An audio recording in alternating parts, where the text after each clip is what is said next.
Hi, this is Tom Gehring and welcome back to my crane model build.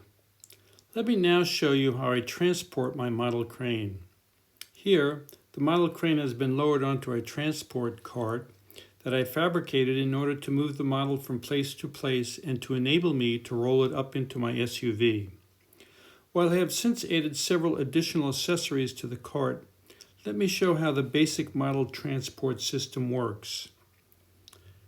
Starting with a little bit more in-depth look at the model's workbench hoisting system in general and the hoisting bracket in particular.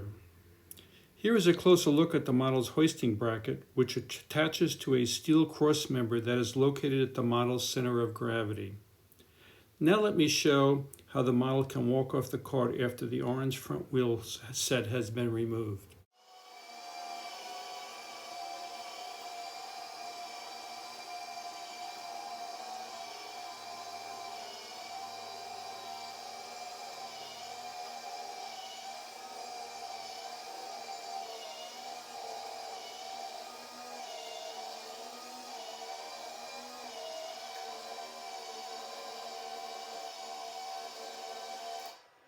Thought I'd take a couple of minutes and show you this little breakdown cart that I made for my 1/12 scale P&H model crane.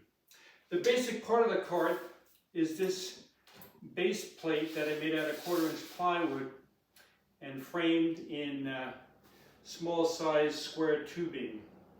Let me just show you how I can put this thing together. First thing I do is I raise up the back of the cart a little bit with this spacer block.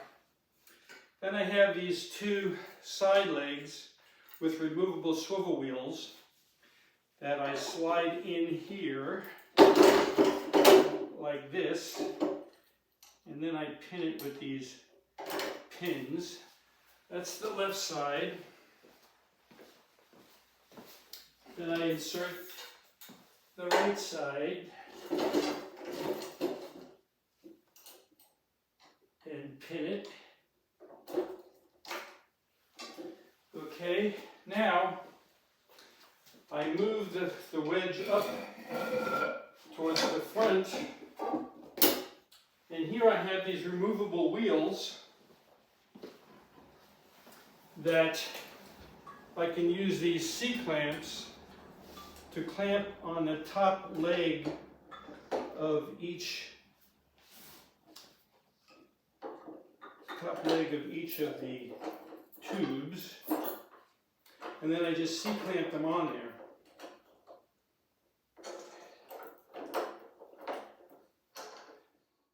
Here is a close-up photo of one of the two front wheels set C-clamps, showing how I use a retention block machined from a piece of black plastic and screwed to the axle's crossmember to hold the clamp's movable jaw captive to the axle beam. The second photo of the opposite clamp shows how the clamp's fixed jaw reaches into the 1 1/4-inch square steel tube, clamping the tube's top leg to the axle beam.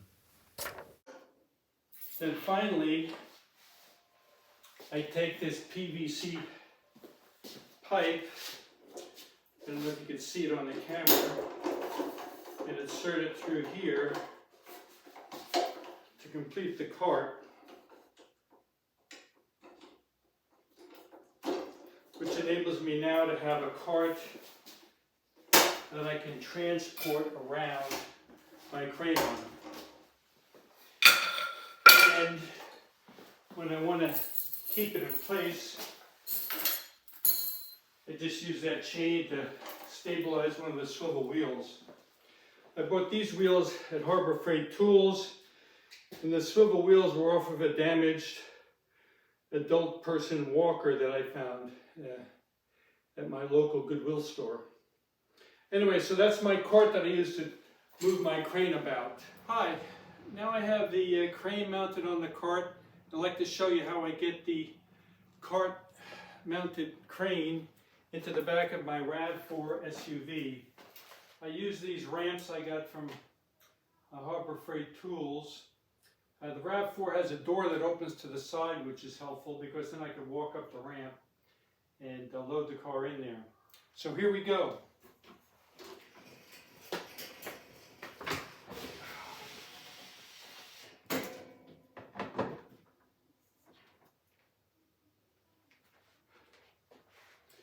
Okay, so next I need to take the back wheels off. I use this block to block up the back of the cart.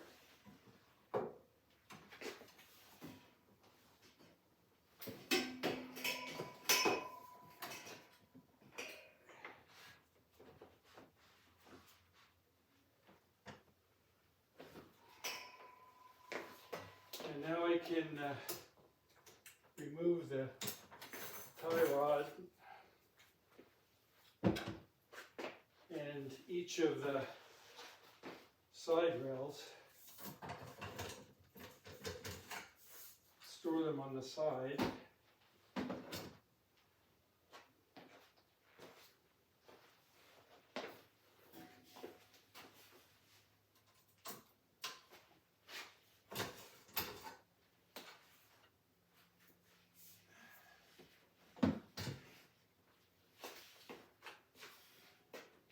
And then I also have this little outrigger on the back of the SUV. On this I can store my ramps.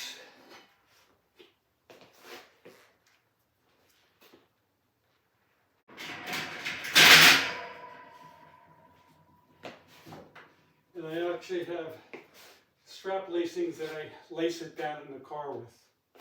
So that's how I can get my 6-foot boom crane into the back of my SUV. This photo shows the ramp carrier and the cart with model rolled into the back of the SUV. This next photo shows the back seats of my SUV folded down and how I use a small plywood sheet placed behind the folded down rear seats as a front stop barrier for the loaded model cart. Also note in this latter cart photo how a front boom section carrier bracket has been added, enabling the 9-foot boom configured model's 3-foot boom tip section to be decoupled but still reeved and stored to the cart, as only a 6-foot long boom will fit into my SUV. This photo shows the cross strap that I used to hold in place the model-loaded cart during transit. Also note the rear spacer block used to remove the left and right rear swivel wheel handles, and the attached cord that I used to pull that spacer block out with one of my feet after reinstalling the swivel wheel handles in preparation for unloading the model. Here is a photo of the 2 6-foot ramps mounted to my modified cargo carrier. While the photo seems to show that the ramps are significantly longer than the vehicle's width, they actually do not extend past either side rearview mirror. Thanks for watching, have a good day, and consider subscribing to my channel, as in the future I plan to post on various aspects of this model's build.